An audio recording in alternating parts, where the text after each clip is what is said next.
할렐루야. 하나님의 은혜와 평강이 이 아침에도 여러분들과 함께하길 바랍니다. 오늘 우리에게 주시는 하나님 말씀은 창세기 22장 1절에서 14절까지의 말씀입니다.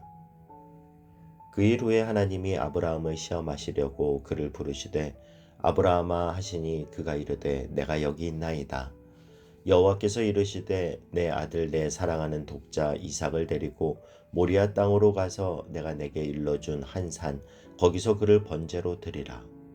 아브라함이 아침에 일찍이 일어나 나귀의 안장을 지우고 두 종과 그의 아들 이삭을 데리고 번제에 쓸 나무를 쪼개어 가지고 떠나 하나님이 자기에게 일러주신 곳으로 가더니 제3일에 아브라함이 눈을 들어 그곳을 멀리 바라본지라. 이에 아브라함이 종들에게 이르되 너희는 나귀와 함께 여기서 기다리라. 내가 아이와 함께 저기 가서 예배하고 우리가 너희에게로 돌아오리라 하고 아브라함이 이에 번제 나무를 가져다가 그의 아들 이삭에게 지우고 자기는 불과 칼을 손에 들고 두 사람이 동행하더니 이삭이 그 아버지 아브라함에게 말하여 이르되 내 아버지여 하니 그가 이르되 내 아들아 내가 여기 있노라. 이삭이 이르되 불과 나무는 있거니와 번제할 어린 양은 어디 있나이까. 아브라함이 이르되 내 아들아 번제할 어린 양은 하나님이 자기를 위하여 친히 준비하시리라 하고 두 사람이 함께 나아가서 하나님이 그에게 일러주신 곳에 이른지라.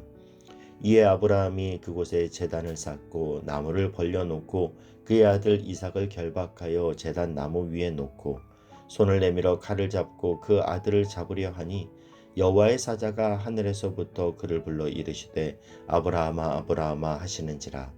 아브라함이 이르되 내가 여기 있나이다 하매 사자가 이르시되 그 아이에게 내 손을 대지 말라. 그에게 아무 일도 하지 말라. 내가 내 아들 내 독자까지도 내게 아끼지 아니하였으니 내가 이제야 내가 하나님을 경외하는 줄을 아노라. 아브라함이 눈을 들어 살펴본즉 한 순양이 뒤에 있는데 뿔이 수풀에 걸려 있는지라. 아브라함이 가서 그 순양을 가져다가 아들을 대신하여 번제로 드렸더라. 아브라함이 그 땅 이름을 여호와 이레라 하였으므로 오늘날까지 사람들이 이르기를 여호와의 산에서 준비되리라 하더라. 아멘. 하나님은 아브라함에게 그가 100세에 낳은 아들 독자 이삭을 모리아 산의 번제물로 드리라라고 말씀하십니다. 번제는 제사를 드리기 위해 제물을 죽여서 각을 떠서 태워서 드리는 제사가 번제죠. 어쩌면 이런 하나님의 명령을 들었을 때 아브라함은 하늘이 무너졌을 겁니다. 하나님은 왜 100살에 낳은 그 귀한 아들을 모리아 산에서 번제로 바치라고 했을까요? 그것은 하나님을 위한 일이 아니라 아브라함과 이삭을 위한 일이었기 때문입니다. 아브라함이 이삭을 100세에 낳았으니 얼마나 예뻤겠습니까? 집에 누뚱이만 태어나도 그 누뚱이 보는 행복으로 부모의 기쁨이 얼마나 큰지 모릅니다. 아브라함도 마찬가지죠. 보기에도 아깝고 너무 행복하고 좋았을 겁니다. 그런데 하나님은 그것을 위험하게 보셨습니다. 여러분, 사람이 하나님보다 다른 것을 더 좋아하면 항상 문제가 생깁니다. 그런데 자식 사랑하는 게 잘못된 일일까요? 그렇지 않죠. 그 이야기가 아닙니다. 그것도 귀한 것이지만 그러나 하나님보다는 안 된다라는 거예요. 우선순위의 문제예요. 우리가 하나님보다 더 사랑하는 것이 있으면 그것의 종이 되기에 하나님은 그것에서 떠나라. 모리아 산에 번제로 드리라 말씀하십니다. 여러분의 이삭은 무엇입니까? 돈, 참 힘들죠. 자존심, 명예는 더 힘듭니다. 사람들에게 버림받을까 하는 두려움, 이것도 견디기 힘듭니다. 그러나 하나님보다 내가 그것들을 더 소중히 여기고 사랑한다면 우리는 모리아 산에 그것들을 드려야 합니다. 어느덧 아브라함에게 우상이 되어버린 이삭을 번제로 드리라는 하나님의 명령에 아브라함은 결국 순종의 길을 떠납니다. 아브라함은 하나님의 명령이 떨어지는 순간 아마 생각이 하얘졌을 겁니다. 도대체 이 명령은 무슨 명령인가? 차라리 나의 생명을 달라 하시면 드릴 텐데 어떻게 나의 아들을 달라고 하시나? 그러나 밤을 새워 생각했던 아브라함은 점점 하나님이 누구신지를 깨달아갑니다. 여기까지 인도하신 하나님, 사라의 죽은 태에서 생명을 잉태케 하신 하나님, 그 하나님은 전능하신 하나님이요 이삭을 통해서 큰 민족을 이루겠다고 약속하신 하나님이라면 무슨 방법인지는 알 수 없지만 하나님께서는 약속을 지키실 분이라는 마지막 믿음의 고백에까지 그가 이르게 됩니다. 하나님이 가라고 하신 곳 모리아 땅은요, 아브라함이 있었던 부엘세바에서 걸어서 나을 길입니다. 모리아 땅은 나중에 다윗이 범죄했을 때 아라우나의 타작마당을 사서 제사를 드리게 되는 땅입니다. 그곳은 앞으로 솔로몬에 의해서 예루살렘 성전이 들어섰던 곳입니다. 그곳은 궁극적으로 예수님께서 십자가에 달리실 곳이었습니다. 하나님은 아브라함을 통해서 오실 예수 그리스도가 어디를 가게 될 것인지, 어떤 모습이 될 것인지를 예표해 주고 있는 것이죠. 드디어 도착한 모리아산 입구에서 아브라함은 5절 6절과 같은 놀라운 고백을 합니다. 이에 아브라함이 종들에게 이르되 너희는 나귀와 함께 여기서 기다리라. 내가 아이와 함께 저기 가서 예배하고 우리가 너희에게 돌아오리라 하고 아브라함이 이에 번제 나무를 가져다가 그의 아들 이삭에게 지우고 자기는 불과 칼을 손에 들고 두 사람이 동행하더니 우리가 너희에게로 돌아오리라. 히브리서 기자는 이 사건을 히브리서 11장 17절 이하에서 이렇게 기록합니다. 아브라함은 시험을 받을 때 믿음으로 이삭을 드렸으니 그는 약속들을 받은 자로 돼 그 외아들을 드렸느니라. 그에게 이미 말씀하시기를 내 자손이라 칭하는 자는 이삭으로 말미암으리라 하셨으니 그 다음이 중요한데요. 그가 하나님이 능히 이삭을 죽은 자 가운데서도 다시 살리실 줄을 생각한지라. 여러분, 이것이 바로 아브라함의 부활 신앙이었습니다. 죽은 자 가운데서 살리실 것을 믿는 신앙. 지금은 아무 희망도 없고 이미 다 끝난 것 같은 바로 그곳에서 새로운 길을 내시는 하나님을 믿는 이 부활 신앙이 아브라함의 믿음이었다라는 겁니다. 여러분, 지금 여러분의 삶에 다 죽었다고 포기한 것이 있습니까? 이미 다 끝났다고 손을 놓아버린 것이 있습니까?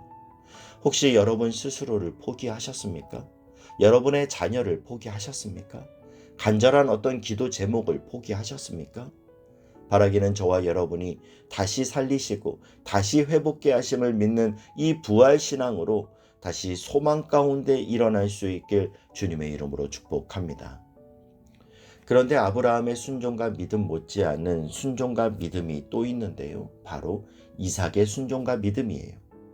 이삭에게 나무를 지어서 모리아 산으로 올라가는데 제사 드릴 양이 없는 거죠. 아버지, 양은 어디에 있습니까? 아브라함이 대답하기를 하나님이 친히 준비하시리라. 그런데 이제 단을 쌓고 나무를 펴놓고 아버지가 자신을 죽이려고 결박하는 거예요. 아버지는 힘없는 늙은이고 아들 이삭은 20살이 훌쩍 넘은 청년이죠. 그런데 아브라함이 아들을 묶었다라는 건 그건 묶은 게 아니라 이삭이 스스로 묶여준 겁니다. 뭘 의미합니까? 이해는 안 가지만 하나님은 오르십니다. 이해는 안 가지만 아버지는 오르십니다. 하나님이 그러셨고 아버지가 그런다면 아버지가 날 미워해서 죽이려고 하는 게 아닌 줄 나는 알아요 하고 잠잠히 묶이는 이 이삭. 정말 대단한 순종이죠. 이런 생각을 해봤습니다. 우리 딸들은 내가 묶는다고 하면 묶일까? 어젯밤 그래서 물어봤는데요. 아빠가 아브라함처럼 하나님이 명령하셔서 너를 죽이려고 줄로 묶으면 너는 묶일래? 뭐라고 대답했는지는 말씀드리지 않겠습니다. 번제로 아들 이삭을 드리려고 묶여있는 이삭을 죽이기 위해 칼을 높이 치켜들고 내리치려는 아브라함을 급히 막으신 하나님은 이제야 내가 정말 나를 경외하는 줄 알겠다라고 말씀하시고는 이삭 대신에 순양을 준비해 주셨죠. 아브라함의 눈앞에 맞은편 숲을 속에 큰 순양 한 마리가 걸려 있는 거예요. 아브라함은 그것을 제물 삼아 번제를 드리고 내려오면서 이런 생각을 하게 됩니다. 나는 내 아들 이삭을 내놓을 것인가 말 것인가 고민하고 갈등하다가 결단해서 이삭을 드렸지만 하나님께서는 이미 내가 주님 앞에 순종할 것을 아시고 미리 저 순양을 예비해 놓으셨구나. 내가 그 산에 오르기도 전에 하나님께서는 나를 위해 이미 숲을 속에 순양을 예비해 놓으셨구나. 이 놀라운 하나님의 신비를 깨닫고 그는 그곳의 이름을 여호와 이레, 여호와께서 준비하신다라고 붙입니다. 여러분, 하나님은 미리 준비해 놓고 나를 부르시는 하나님이심을 믿으실 수 있기를 바랍니다. 하나님은 언제나 예비해 놓고 우리를 인도하세요. 아브라함은 남은 인생 이 여호와 이레의 믿음으로 살아갑니다. 뒤에 24장에 보면 아브라함이 이삭의 결혼 상대자를 구하기 위해 자신의 종 엘리에셀에게 가나안 땅으로 가서 신부감을 구해오라고 말합니다. 엘리에셀은 며느리감을 못 구해오거나 혹은 그녀가 오지 않겠다라고 할까 걱정하죠. 그때 아브라함이 하는 말이 뭐였습니까? 엘리에셀아, 걱정하지 마라. 여호와께서 너보다 앞서 가시리라. 내가 도착하기도 전에, 내가 출발하기도 전에 여호와께서 앞서 가셔서 준비해 놓으리라. 아브라함은 이제 무엇도 흔들 수 없는 여호와 이레의 신앙을 소유하게 된 겁니다. 이것이 바로 아브라함을 믿음의 조상이 되게 한 믿음이었습니다. 여러분, 이것이 오늘 저와 여러분의 신앙이 되기를 바랍니다. 하나님은 내 인생을 예비해 놓으시고 언제나 선한 길로 나를 이끌어 가십니다. 이 고백이 저와 여러분, 그리고 우리 자녀들의 흔들리지 않는 확고한 믿음의 고백이 될 수 있길 주님의 이름으로 축복합니다. 기도하겠습니다.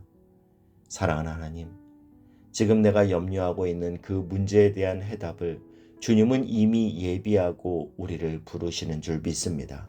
이 아침 여호와 이레의 하나님을 더욱 신뢰하며 순종의 발걸음을 내딛는 하나님의 사람 되게 하여 주옵소서.